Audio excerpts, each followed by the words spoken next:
Graça e paz. Necessitamos da graça do Senhor nos dias em que nós estamos vivendo. Necessitamos da paz do Senhor Jesus em meio à nossa casa, em meio à nossa família. E é tudo que eu desejo para você nesse instante. Que a graça e a paz do Senhor, a paz que vem do alto, a paz que excede a todo entendimento, esteja com você neste exato momento em que você me recebe aí na sua casa. É com muito prazer, é com muita alegria que mais uma vez estamos transmitindo o nosso culto, na verdade, mais uma palavra de reflexão. E eu quero que você pense no grande propósito do Senhor Jesus, na sua obra redentora. A obra redentora do Senhor inclui a sua morte vicária, a sua morte substitutiva na cruz, mas inclui também o derramamento do Espírito Santo, aonde acontece a plenitude de toda a obra que o Senhor tem realizado e tem desejado sobre nós. Em Atos capítulo 1, no verso 8 diz: mas recebereis poder ao descer sobre vós o Espírito Santo, e sereis minhas testemunhas, tanto em Jerusalém, Judeia, Samaria e até os confins da terra. Este é o propósito do Senhor, que você e eu sejamos dinâmicos, que nós tenhamos o dinamis, o poder de Deus habitando em nós de forma perene, para sempre, para que sejamos ousados e usados no trabalho do reino, na consecução dos seus planos, de alcançar pessoas, de levar pessoas a estarem na eternidade, por toda a eternidade, como o Senhor. O apóstolo Paulo, escrevendo aos Efésios, no capítulo 5, no verso 18, ele disse: não vos embriagueis com vinho, no qual há dissolução, mas enchei-vos do Espírito. É um ato contínuo, deve ser desejado por mim e por você, sermos continuamente cheios do Espírito Santo do Senhor. Para quê? Para que possamos ser úteis, para que possamos ser profícuos, para que possamos trabalhar na obra do reino. E é tudo aquilo que eu desejo para você neste momento. Vamos orar. Paizinho querido, Deus de amor, Deus de graça, Deus de misericórdia, eu te agradeço porque o Senhor tem sustentado esta casa. Eu te agradeço porque o Senhor tem mantido esta família em amor, em perfeita paz. Eu te agradeço, Senhor Jesus, porque a tua graça está presente neste lar. E a única explicação para toda a bênção, a única explicação para que eles estejam bem é a graça do Senhor. Que ela nunca falte neste lar. Que o teu Espírito Santo ministre em nós a necessidade de sermos continuamente cheios do teu Espírito. Oramos, Deus, para que sejamos e continuemos sendo testemunhas vivas do teu amor, alcançando pessoas, mesmo em épocas de pandemia. O Senhor está agindo, o Senhor está atuando. Nós podemos estar orando, buscando a tua face e a tua presença, para que muitas pessoas sejam alcançadas pelo teu Evangelho. Fala conosco nesse instante, no amor do Senhor Jesus. Nós oramos assim e nós agradecemos. Amém e amém. Eu quero proporcionar a você um momento de crescimento pessoal, uma palavra mais de edificação, uma palavra mais de construção de valores e de princípios que nós normalmente esquecemos. E eu gostaria de partir da carta do apóstolo Paulo aos Efésios, capítulo 4. Eu queria que você pudesse apanhar a sua Bíblia nesse momento, Efésios capítulo 4. Lembrando você que Paulo escreveu a carta aos Efésios em torno do ano de 61 depois de Cristo, entre 3 a 4 anos antes da sua morte por decapitação em Roma. Paulo estava preso na cidade de Roma quando escreveu a carta aos Efésios.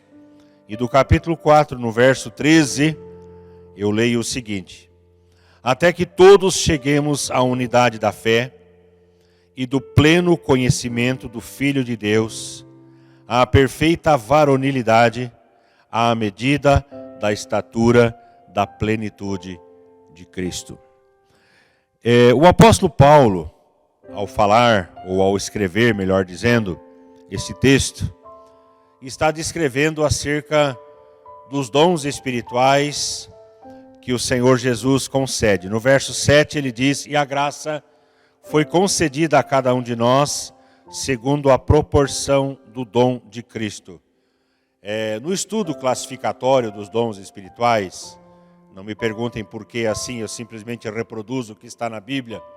Alguns dons o Espírito Santo concede, outros dons o Pai concede, e outros dons o Filho concede. Isso é muito nítido na palavra do Senhor quando estudamos acerca desse tema. E aqui está dizendo que o Senhor Jesus, ele concedeu alguns dons aos homens quando subiu, levando cativo o cativeiro.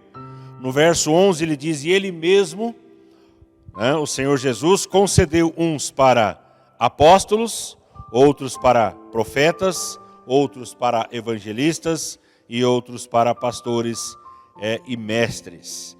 Estamos falando aqui, ou retratando acerca do ministério quíntuplo. Este é o contexto onde essa palavra que eu li está inserida. O ministério quíntuplo, nós sempre exemplificamos, pelo menos eu faço isso, com a mão. O Senhor Jesus, ele estabeleceu em primeiro lugar apóstolos. Os apóstolos são os fundadores, aqueles que estabelecem as bases. Apóstolo vem do verbo apostelein, que significa enviar. Um apóstolo nada mais é do que um enviado do Senhor para estabelecer as bases de um ministério, para estabelecer as bases da fé cristã. O apóstolo é um enviado. Paulo, ele tinha uma base, a igreja de Antioquia, a melhor, mais profunda e organizada agência missionária mencionada nas Escrituras. Esta igreja enviou o apóstolo Paulo, orando, impondo as mãos e os despedindo, para onde o apóstolo Paulo teria voltado mais tarde, prestado o seu relatório acerca de todas as obras realizadas em nome do Senhor Jesus. O apóstolo é o enviado, é o que estabelece as bases. Existem muitos apóstolos por aí, chamados apóstolos, e com toda a sinceridade do meu coração e na simplicidade do meu conhecimento bíblico, nenhum desses apóstolos intitulados apóstolos são realmente apóstolos, porque eles estão arraigados, eles estão firmados, estão sentados ou assentados em cima de fortes denominações. Não é porque lideram uma grande denominação que tem o direito de usar o termo apóstolo. O apóstolo não tem bases, o apóstolo não tem raízes, o apóstolo não tem parada. O apóstolo é um incansável. Primeira viagem, segunda viagem, terceira viagem e planejando uma quarta viagem missionária foi a vida do apóstolo Paulo. Os apóstolos de Jerusalém correram por todos os lugares e em 30 anos, juntamente com uma grande equipe, evangelizaram o mundo conhecido da época. Apóstolo é necessário. O ministério quíntuplo é formado por apóstolos, por profetas. Os profetas são aqueles que apontam, são aqueles que direcionam, são aqueles que dizem: assim diz o Senhor. O profeta é o que promulga, é o que anuncia, é o que balbucia, é o que faz jorrar de dentro de si as palavras do Senhor. O profeta por excelência é aquele que está no púlpito, é aquele que anuncia querigmaticamente, aquele que anuncia as boas novas da salvação. O profeta, ele fala em nome do Senhor depois que o apóstolo estabelece as bases. Depois nós temos o evangelista, o maior dedo, aquele que alcança as pessoas, aquele que evangeliza, euangelizomai, aquele que promulga o evangelho, que leva as pessoas à conversão, que leva as pessoas à salvação. Depois nós temos os pastores, tipificados pelo dedo anular, e os mestres. O pastor é aquele que está sempre querendo fazer aliança. O pastor, ele anda com o rebanho. Ele diz: vamos andar juntos, vamos caminhar, vamos à segunda milha. O pastor pastoreia, o pastor apacenta, o pastor leva aos pastos verdejantes, o pastor leva as águas de refrigério precisa do apóstolo, precisa do profeta, precisa do evangelista, precisa do pastor e precisa do mestre. Pastor e mestre sempre andam juntos. O mestre é aquele que entra nos detalhes, nas minúcias. É aquele que tira os detalhes da palavra do Senhor, aquele que edifica o corpo, aquele que edifica a igreja. Então o Senhor Jesus concedeu este ministério quíntuplo para uma finalidade. Vai acompanhando aí na sua Bíblia, está no verso de número 12. Qual é a finalidade do ministério quíntuplo que o apóstolo Paulo está descrevendo aqui? Diz que é com vistas ao aperfeiçoamento dos santos. O ministério quíntuplo, o ministério de serviço, ele existe para aperfeiçoar os santos e para o desempenho do seu serviço para a edificação do corpo de Cristo. Os dons ministeriais, o ministério quíntuplo, eles existem, esses dons existem para edificar a igreja. Primeiro para aperfeiçoar os santos, depois para serviço, para a edificação do corpo. Depois de falar da finalidade, o apóstolo Paulo entra na questão do propósito, que foi o versículo 13 que nós lemos na abertura desse nosso encontro. Ele diz, até que todos cheguemos à unidade da fé. Pastor, para que existe o ministério quíntuplo? Muito simples. Ele existe para nos trazer unidade à fé. Precisamos pensar concordemente. Precisamos crer concordemente. Precisamos ter uma forma de pensar e de crer. O nosso crer não pode ser multiforme. Ele precisa ser embasado na palavra do Senhor, tal como a palavra estabelece. Não é invencionice, não é o que eu creio, não é o que eu penso. O púlpito não é lugar para declarar o pensamento pessoal de uma pessoa, de um indivíduo, ainda que seja pastor. O púlpito é lugar para anunciar as grandezas de Deus e para levar as pessoas a pensar da forma como a Bíblia Sagrada estabelece. Unidade da fé.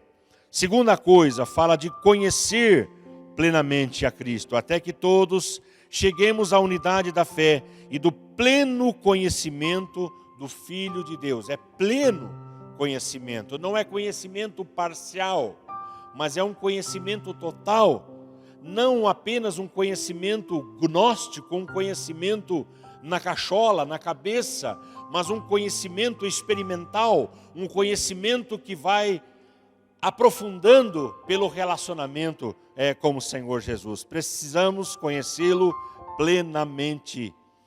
Terceira coisa, Paulo está falando aqui para que sejamos varões perfeitos, até que todos cheguemos à unidade da fé e do pleno conhecimento de Cristo, do Filho de Deus, a perfeita varonilidade, ou seja, a estatura de varão perfeito, a perfeição da vida cristã em Cristo Jesus, o nosso Senhor. E em quarto lugar, ele fala à medida da estatura da plenitude de Cristo, ou seja, até que todos sejamos semelhantes a Jesus. Isso aqui precisa ser guardado neste exato momento. Você e eu fomos criados, fomos feitos para sermos semelhantes a Jesus, em nada diferentes. Então o que acontece? O próprio Deus, mediante o seu Espírito Santo, o inspirador da Bíblia Sagrada, o inspirador do apóstolo Paulo, escreveu que Deus deu o ministério quíntuplo com uma finalidade expressa, com um propósito expresso, que é nos levar a sermos semelhantes a Jesus. Nesse sentido, ele estabeleceu um padrão. E qual é o padrão? O padrão é que sejamos e que atinjamos a plenitude de Cristo. Este é o padrão. Este é o molde. Não é ser como o fulano de tal, apesar de a Bíblia nos autorizar a imitarmos pessoas na sua conduta, na sua postura, mas a reprodução não pode ser ipsis literis a vida de uma pessoa, mas sim do Senhor Jesus. Esse é o nosso modelo, esse é o nosso padrão, essa é a meta que Deus estabeleceu na sua palavra para mim e para você, ser como Jesus.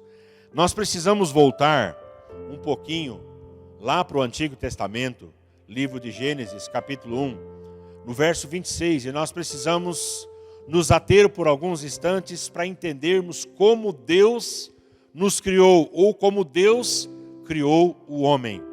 Deus disse: façamos o homem à nossa imagem e à nossa semelhança. Deus, reunido com a Trindade, Pai, Filho e Espírito Santo, disse: façamos. Ou seja, eu, Jesus e o Espírito Santo, os três disseram: vamos fazer o homem à nossa imagem, à nossa semelhança. Isso significa que nós somos feitura da imagem de Deus. Nós somos imago Dei, nós somos imagem de Deus. Mas como seria esta imagem de Deus? Não é uma questão física, não é uma questão de corpo, não é? Deus é espírito. Em João capítulo 4, no verso 24, diz isso: Deus é espírito, e importa que os seus adoradores o adorem em espírito e em verdade. Então, não pode ser uma criação segundo a sua forma corporal, mas segundo a sua essência, segundo a sua moral, segundo o seu caráter, segundo o seu espírito, ou seja, em total estado de santidade e pureza. Foi assim que Deus criou o homem. Então nós somos o quê? Nós somos seres espirituais e criados para a eternidade. Este foi o plano de Deus. Nós somos seres inteligentes, dotados de inteligência, dotados de moralidade. Nós temos princípios ou consciência moral. Todos os seres criados por Deus, foram criados com essa habilidade, essa consciência moral, essa consciência espiritual. Os anjos, os homens foram criados dessa maneira. Então, fomos criados para quê, pastor? Nós fomos criados para sermos seres espirituais, eternos e relacionais, ou seja, criados para relacionamento com Deus. Olha que coisa mais linda, olha que coisa mais profunda. Deus criou você, sim, você. Você que se acha feio, você que se acha desengonçada, você. Deus criou você desse jeitinho, para que você pudesse se relacionar diuturnamente com Ele. Criou o homem e a mulher, Adão e Eva, com essa finalidade, e isso seria para todo ser humano criado. Mas a Bíblia diz, e eu vou pedir para você abrir a sua Bíblia no livro de Romanos, capítulo de número 3, e nós vamos perceber que nesse capítulo 3, vai apanhando sua Bíblia, capítulo 3, a partir do verso 22, até o verso 24, o homem perdeu esta semelhança com o Senhor. Capítulo 3, 22 a 24, diz o seguinte: justiça de Deus mediante a fé em Jesus Cristo para todos e sobre todos os que creem. Agora preste atenção, porque não há distinção, pois todos pecaram e carecem da glória de Deus, sendo justificados gratuitamente por sua graça, mediante a redenção que há em Cristo Jesus. Fala de uma queda transmitida a todos e fala de um ato redentor também por um homem. Por um homem entrou o pecado no mundo, por uma pessoa entrou o pecado no mundo, e por uma pessoa, sem a herança do pecado, Jesus Cristo, gerado pelo Espírito Santo da Virgem Maria, este homem, o nosso Redentor, sem pecado, sem mácula, pôde realizar o plano redentor, o plano de salvação. Então, pelo pecado, entrou o pecado, pelo pecado de um homem, entrou o pecado em toda a raça humana. E o homem com isso, como eu disse, perdeu a imago Dei, ele perdeu a imagem de Deus. Mas o texto diz que nós fomos justificados gratuitamente por sua graça, mediante a redenção que há em Cristo Jesus. Nessa semana, nós celebramos o ato de redenção do Senhor. Quando o Senhor Jesus se encarnou, quando o Senhor Jesus se tornou carne quando ele deixou a sua glória, a glória que ele tinha junto ao Pai antes que houvesse mundo. E ele veio a esse mundo obedientemente, tornou-se pessoa, nasceu de mulher, nascido sob a lei, para resgatar os que estavam sob a lei. Ele veio e entregou a sua vida voluntariamente na cruz, por nossa salvação, por nossos pecados. Morreu, foi sepultado e ressuscitou ao terceiro dia.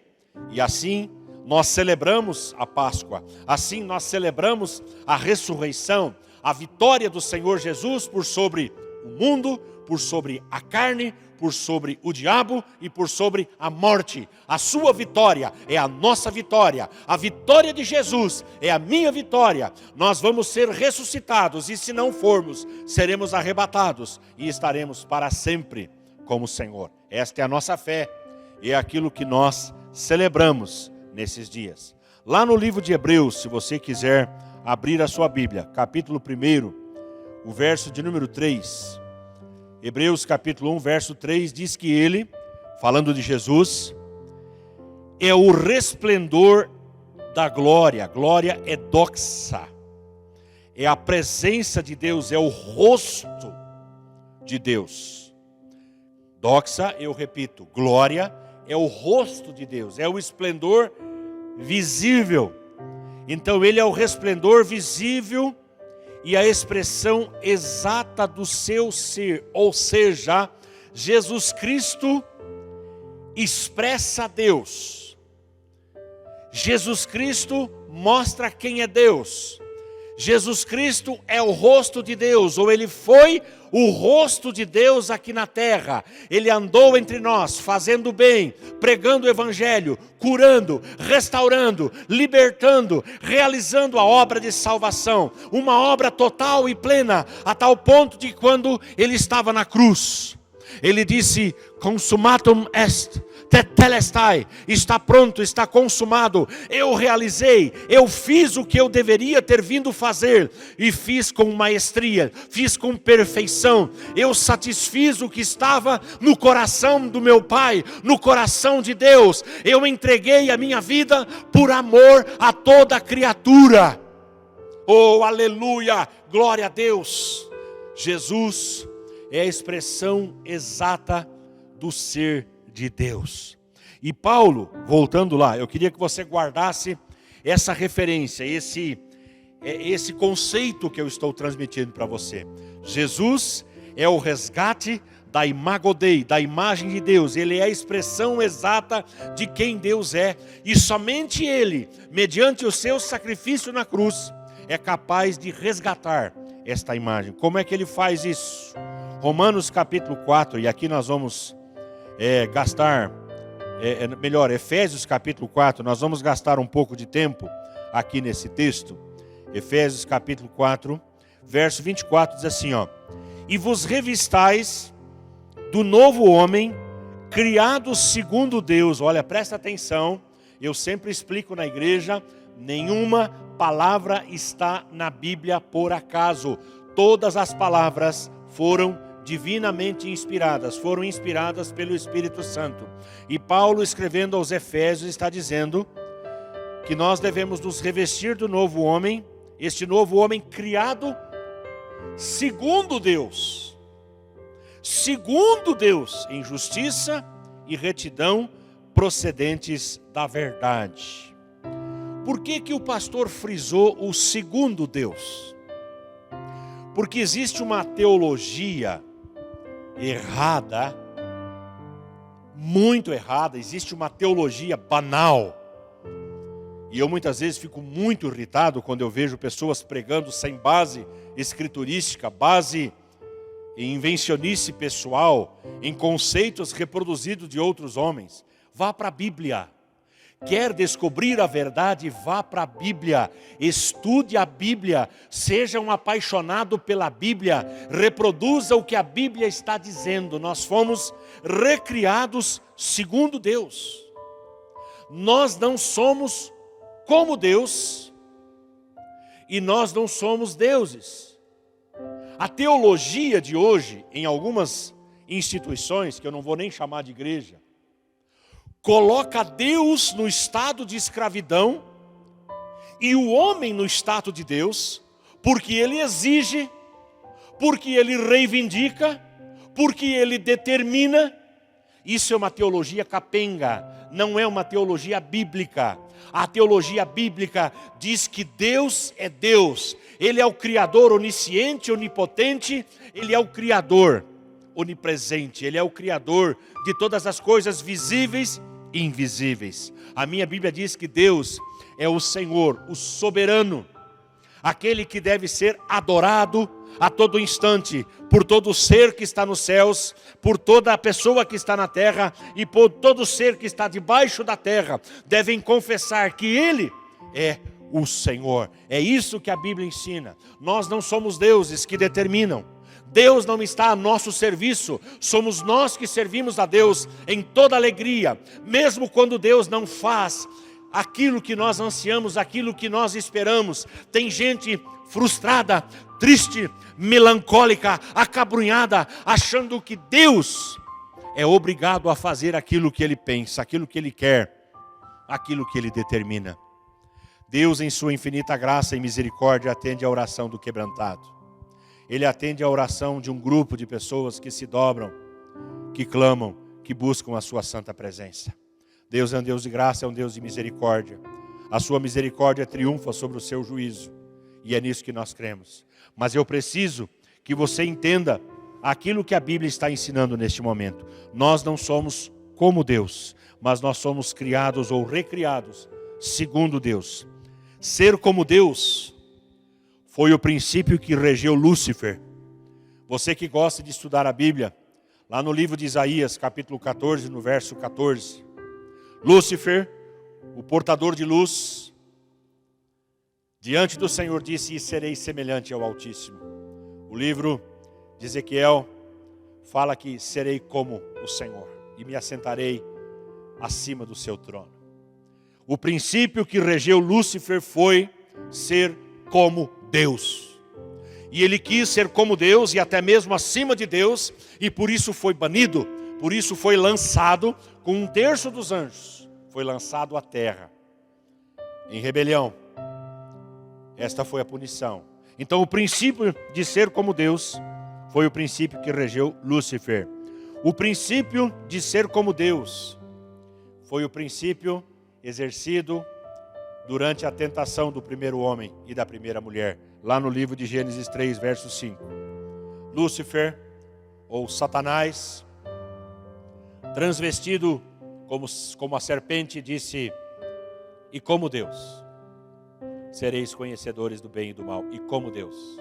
Isso despertou no coração do homem e da mulher este desejo de ser como o seu Criador. E desde lá, isso é algo arraigado, entranhado, dentro do coração da maioria das pessoas. Ser como Deus foi o princípio que regeu Lúcifer. Ser como Deus foi o princípio da tentação, o princípio da queda. O princípio que Jesus rejeitou foi o princípio de ser como Deus. Em Filipenses capítulo 2, no verso 6, no texto que nós conhecemos como o hino cristológico, talvez, ou seguramente, um dos textos mais lindos que nós temos na palavra do Senhor. Diz que Jesus não julgou como usurpação o ser igual a Deus. Olha só, mesmo sendo Deus, Jesus era Deus. Era tão Deus quanto Deus. Deus é. Jesus é gerado. É o único Filho gerado, o unigênito. E o Espírito Santo, ele é procedente do Pai e do Filho. Jesus é tão Deus quanto o Espírito Santo. O Espírito Santo é tão Deus quanto Jesus e quanto Deus. São os mistérios e a profundidade da nossa fé cristã. Não são 3 deuses, mas um Deus que se manifesta sob 3 formas, cada um com sua ênfase. O Pai, Criador, Jesus Cristo, Redentor, o Espírito Santo, o Santificador, basicamente. Jesus Cristo, sendo Deus, não quis aqui na terra ocupar o lugar que era de Deus. O texto diz que ele se esvaziou de si mesmo, para tornar-se uma pessoa obediente até a morte, e morte de cruz. Sim, o nosso Senhor Jesus se tornou uma pessoa obediente. Foi para a cruz voluntariamente, entregou a sua vida, pelo que Deus o exaltou.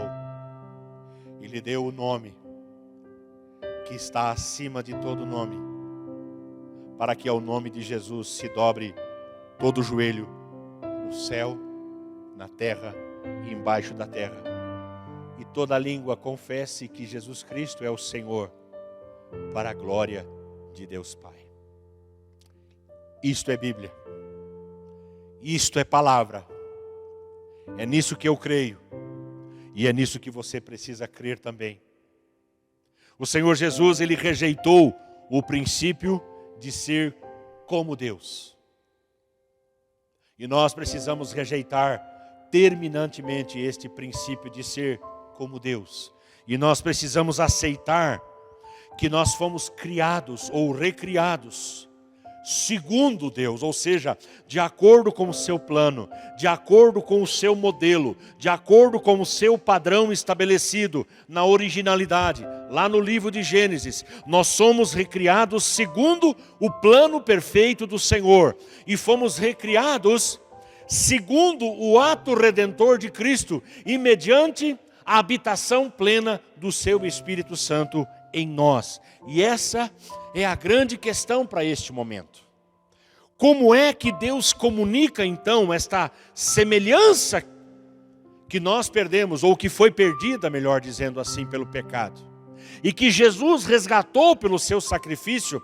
Como é que Deus, ele comunica novamente esta semelhança em nós? Sim, eu disse que nós precisamos ver a obra redentora de Cristo como encarnação, morte na cruz, ressurreição e a vinda do Espírito Santo. Esta é a obra total, é a obra completa. Qualquer outra visão é uma visão capenga. Muitas igrejas hoje deixam de fora a questão do batismo com o Espírito Santo. E ainda poderia acrescentar um quinto elemento aqui, que é a redenção final, ou o arrebatamento, ou a segunda vinda de Cristo. Qualquer ênfase dessa que for deixada de fora representa um evangelho capenga, um evangelho medíocre. Nós precisamos ver a obra do Senhor como uma obra total. E nesta obra total está a obra redentora da cruz, a ressurreição e o enchimento com o Espírito Santo. Como é que então, pastor, Deus comunica esta semelhança em nós ou a nós? Pela presença ou por meio da presença habitadora do seu Espírito Santo. Ou seja, as características de Deus, ou as características de Jesus, ou as características do Espírito Santo. Eu não consigo aqui fazer uma fragmentação dizendo o que é característica de cada um, mas eu vou mencionar Pai, Filho e Espírito Santo. Essas características, elas não são produzidas, presta atenção que isso aqui é muito profundo, é muito importante. Essas características da Trindade, essas características de Deus Pai, Filho e Espírito Santo, elas não são infundidas ou trazidas até nós mediante imitação. Como assim, pastor? Não é mediante imitação, mas elas são transmitidas por meio de habitação. Tem uma diferença. Apesar de imitarmos as obras do Pai, apesar de imitarmos as obras de Jesus, apesar de imitarmos as obras do Espírito Santo, apesar de imitarmos as obras dos santos do Senhor aqui na terra, sim, as características verdadeiras da Trindade, elas são reproduzidas em nós mediante habitação. Eu gosto dos detalhes da palavra. Em João capítulo 14, no verso 17, muito interessante a gente olhar para esses textos. João capítulo 14, verso 17, quando Jesus está falando da vinda do Espírito Santo, ele diz, o Espírito da verdade, que o mundo não pode receber ou não pôde receber, porque não o vê, nem o conhece, Vós o conheceis por quê? Olha só que isso aqui é muito bonito. Porque Ele, o Espírito Santo, habita convosco e estará em vós. Em vós. Em mim. Em você. Em cada crente. Em cada discípulo. O Espírito Santo está. É dentro. É habitação. É morada. E isso até mesmo uma criança pode entender. Tempos atrás, quando o nosso filho Vitor era muito pequeno, nós explicamos para ele que Jesus mora aqui dentro. Claro que a gente estava falando em linguagem figurada do coração, né? Jesus mora no coração, o Espírito Santo está aqui no coração, Deus está aqui no coração. E um dia a Lise, numa conversa, perguntou para o Vitor: Vitor, onde Jesus mora? E o Vitor olhou sorridente e falou: no pulmão. E nós caímos na risada e a gente quis corrigi-lo, né? Dizer, não é no pulmão, é aqui no coração. Mas ele disse uma coisa tão profunda, tão linda, tão maravilhosa: no pulmão, porque Ele é vida, Ele é nossa respiração, Ele é o nosso tudo. Sem Ele não existimos, sem Ele não nos movemos, sem Ele nada fazemos. Então tudo é dele, tudo é por meio dele e tudo é para Ele. Ele é a nossa respiração. Mas enfim, Ele mora aqui dentro, Ele está em vós. Paulo, em Gálatas capítulo 2, 19 e 20, já citei inúmeras vezes esse texto em minhas pregações, onde Paulo, ele diz: eu morri para a lei.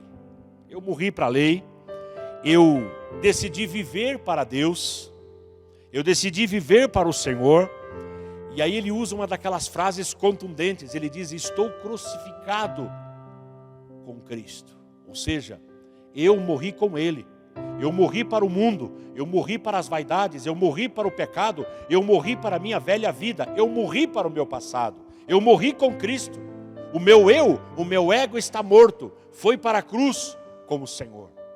E aí ele cita um versículo de consequência: logo, porque eu estou crucificado, porque eu decidi não viver mais debaixo da lei, porque eu decidi morrer, porque eu decidi estar crucificado. Logo, já não sou eu quem vive. Olha só que coisa profunda.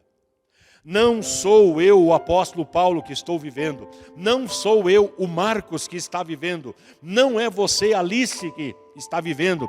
Não é você, João, que está vivendo. Não é você, Pedro, que está vivendo.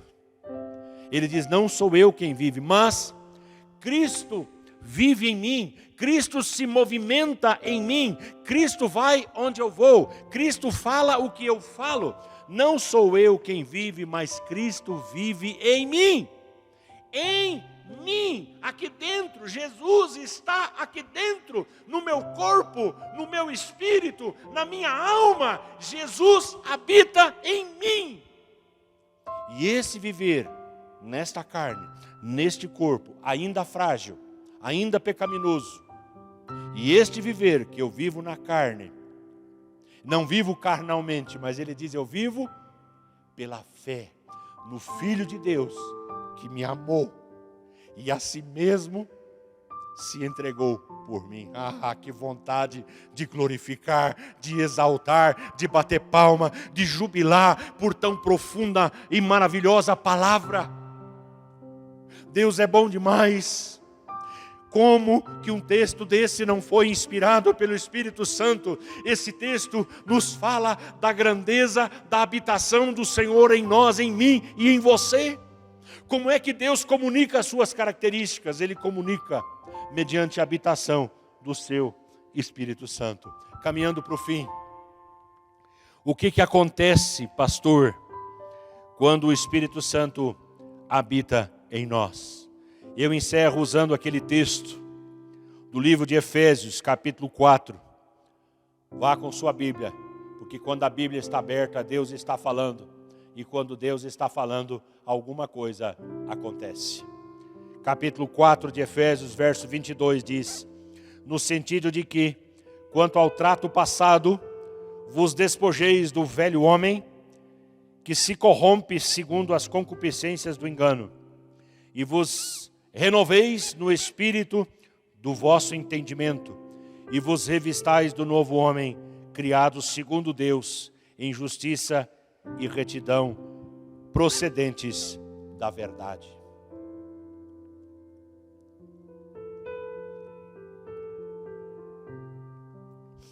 O que acontece quando o Espírito Santo habita em nós? Primeira coisa, nós abandonamos as práticas antigas. O verso 22 deixa isso muito claramente, no sentido de que quanto ao trato passado, vos despojeis, ou seja, arranquem, tirem, retirem a ideia de tirar uma roupa, a ideia de tirar um casaco, que vos despojeis do velho homem, ou seja, de tudo aquilo que fazia parte da nossa velha natureza. Se o Espírito Santo habita em nós e ele comunica as características de Deus, presta atenção que isso aqui é profundo. Se o Espírito Santo habita em nós e ele infunde, ele transmite, ele traz as características do Senhor, as características de Deus, quando ele entra, aquilo que é do velho homem precisa ser empurrado para fora. Se você não sabe o que é coisa do velho homem, se você voltar um livro atrás, livro de Gálatas, no capítulo 5, do verso 19 ao 21, fala das obras da carne. As obras da carne são conhecidas e são prostituição, e para quem não sabe o que é prostituição, é todo relacionamento sexual antes e fora do casamento.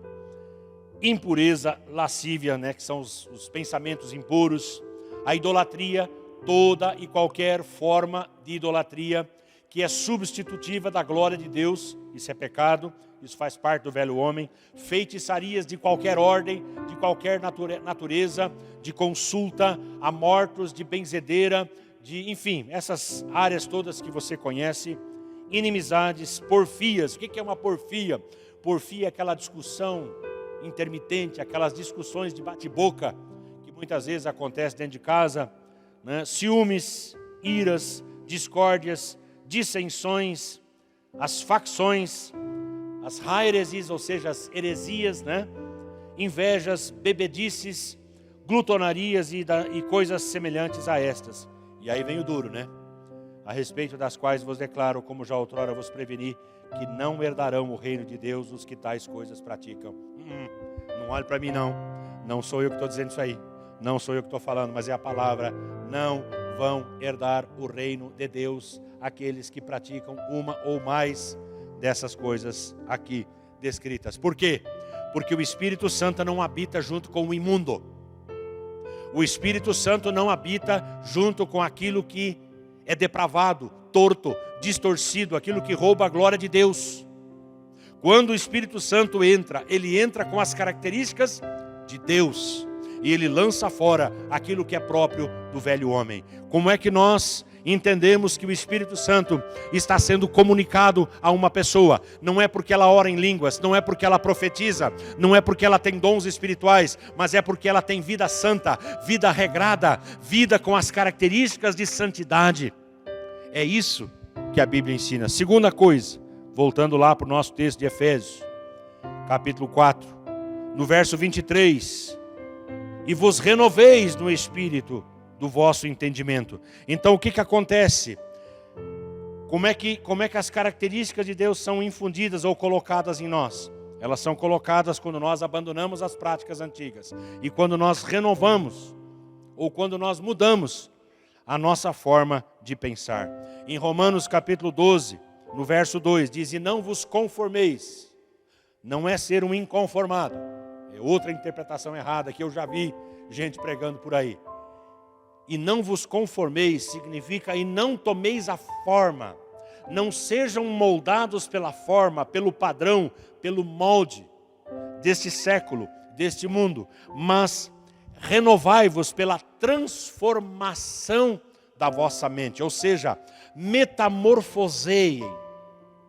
Passem por uma metamorfose mental. Transformem a sua forma de pensar, ou seja, aquilo que você pensava antes, na sua época de mundo, longe do Senhor, não pense mais. Pense em novidade de vida, pense de acordo com a palavra, pense de acordo com a ação do Espírito Santo. É uma mentalidade nova, é uma nova forma de pensar.